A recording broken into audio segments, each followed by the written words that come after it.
will show you how to change color after software update on Moto G37. Let's start the video if you want to fix this problem.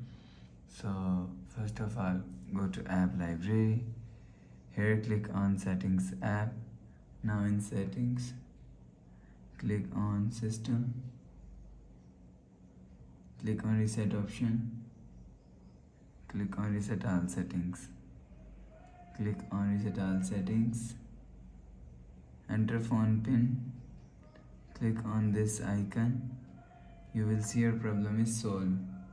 But if it not solved, if you want to fix this problem, again click on settings app. Now in setting, click on display and click on color contrast. Change color contrast.